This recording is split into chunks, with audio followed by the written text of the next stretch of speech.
Hey folks, Kevin here. Well, it's September 10th, 2023. Time for a garden update. I'm outside the Western garden plot right now. Weeds are going crazy. This was all bare sand here last fall. And you can see the weeds have moved in like crazy. Thea did plant clover. There is clover down in there, but you can see the grasses are going to seed.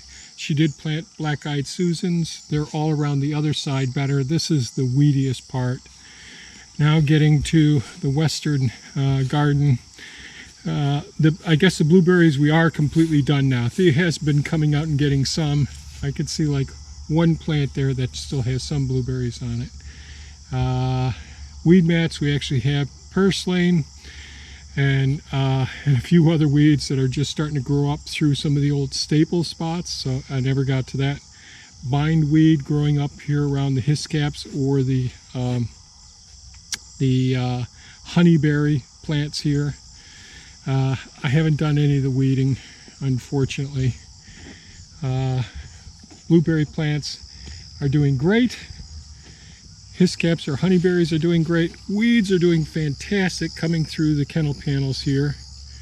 And you see how quickly some of these, the jewel weed weeds grow here. We've been having regular rain just about every day. And I just got to come in and do some work over here. But I've been focusing on getting some earthworks done, using the heavy equipment to get some things done. And the weeds have been coming up over here between the thornless blackberry plants, so I got more work to do over here. But good news is the deer haven't been getting in here and chomping these down, so that's good. So that's it. I think the thornless blackberry plants, some of them are still having a real rough time. We'll see if they turn around. The other ones are doing great. Thea did harvest some of the thornless blackberries, some of the blackberries from the thornless blackberry plants, and we've had those in smoothies recently. That's really been good. But here's grasses as tall as me. So it's hard to keep up on things when you got so much stuff on your plate. Let's go over to the central garden plot, since the western garden plot, although 99% it's all perennial, we need to get some weed mats down, we need to do some other work, but it's as if we just don't have enough to do, I guess. I have been doing more work. I really haven't recorded much, but over on the new property, working with both pieces of equipment. I'll try to give another update soon on how things are going over there. And here we are at the central garden plot. And the comfrey, its third growth, and I think it's its final growth this season's doing well. I haven't really been checking on, let me turn the camera angle down here some. And so here's some of our acorn squash. There's a whole bunch of them all down this row, even though I think it's 4 or 5 plants that actually end up making it. Our San Marzano tomatoes. Let me see if I can get around here. Got a question if the shape of them is pear-shaped, I guess is what I call it, or the standard San Marzano tomato shape. One second. I'll try and move around in here. So they all start off from being very small with the same shape, working the way right up. Where's some ripe ones here? And there's some right over there. So to answer the question about the shape of the San Marzano tomatoes, they all start off with the same ultimate shape that they will be. They just enlarge in size gradually over time. And now I gotta find my way out of here. So in here, these are predominantly the butternut squash. Catholic Charities is going to get a whole bunch of butternut squash this year. There's some nice looking ones so far. And these were all, the seeds were planted late in the season. So I can get my way around here. So lots of acorn, lots of butternut. The watermelon and honeyberry, and honey melons, the deer ate both of those right down. Here's another. You can see the weeds right around here as well, just pretty bad, but we got so many of those in there. And here are some blue Hubbards. These always end up being big monsters, you know. So blue Hubbards in here. There's another blue Hubbard there with flower stains on it. This is all blue Hubbard. So I think this is just 2 blue Hubbard plants. That's one, and that's one over there. And lots of butternut in there. See if I can see. These things get so monstrous, they do. And then we have the Sweet Georgia candy squash, which are in multiple locations, even though there's just 2 plants, I think. Here we go. You see the 1 or 2 plants this is.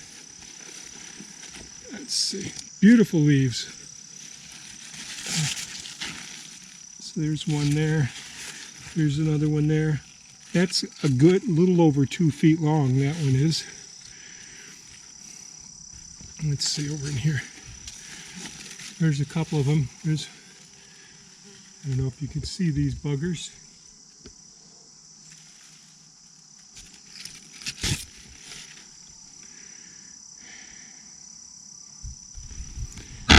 Both the blue Hubbard and the Georgia sweet candy squash are just awesome tasting. Okay, the grasses are just growing like crazy here. Let's go over. And the weeds, oh my goodness.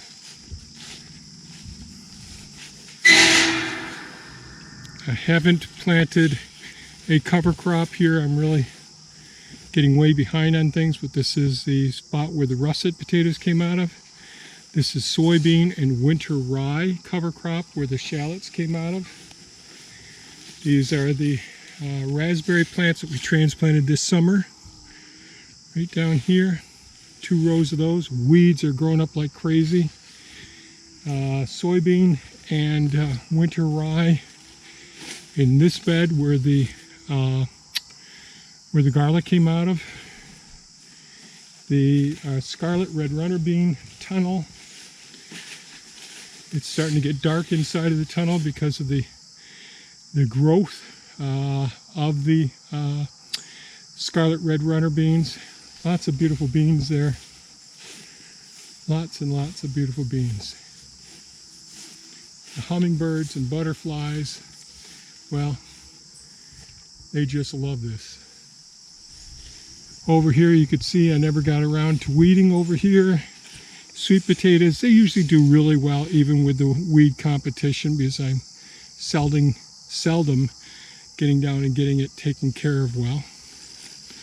Strawberry plants are doing pretty well. Thea's been trying to keep those weeded. The new butterfly milkweed is doing okay here. The hiscaps or honeyberries over there are doing okay. The foxglove doing okay. Thea's going to be planting some of the seed from the peach trees soon in like this tote here, I think, or the black locust seed. Thea's been digging up a lot of the swamp white oaks and the white oaks and transplanting those into new places, different places on the property and all. So we've got a whole bunch more to transplant, and Thea's enjoying doing that. The English oaks are doing great. The kale plants, I think that's been meeting our needs pretty darn well. We got 1, 2, 3, 4 or 5 plants there. The chestnuts here, more swamp white oaks. So we're getting ready. Honestly, fall is here. It's been such a bizarre end of summer and beginning of fall. And we have the, sorry about the camera here. The thyme has been taking off again. We got a second run of the, oh my goodness, lavender, jeez. And the sage has been doing great. That all went to seed there and all, but it's kind of amazing how well some of those keep coming back. We're done with our peaches except for one tree, which is the last one that we're going to do. But I think, like Thea said, just pick out a few of the apples. I'm going to go harvest some apples after recording this. But our freezers, I guess, are all full, which doesn't surprise me. And lots of new stuff is on the compost pile out back. So that's a bit crazy. So Thea's Harbor Freight for all her flowers, all her plants in there. One of our blushing star peaches. And we'll go up here real quick and take a look at the front garden area. Iris is doing fantastic. Second growth of the time again. Oregano has some more flowers, even though it's gone to seed, and new growth as well. And it's very aromatic here right now with the smell of it. So all those plants that we planted this summer, transplanted this summer, are actually doing pretty darn well. And we got some weeds in here, some vines. Hostas are all doing pretty well. Japanese maples doing pretty well given the time of year that we transplanted them. And some sedum, some honey locusts in here. So we'll try and transplant some of those. Pull a lot of these out this fall. Another sedum right there. And I think that's it. So, a quick walkthrough of the gardens, and unfortunately I haven't done that much to help out with the garden status at this point. We're both pretty busy and all.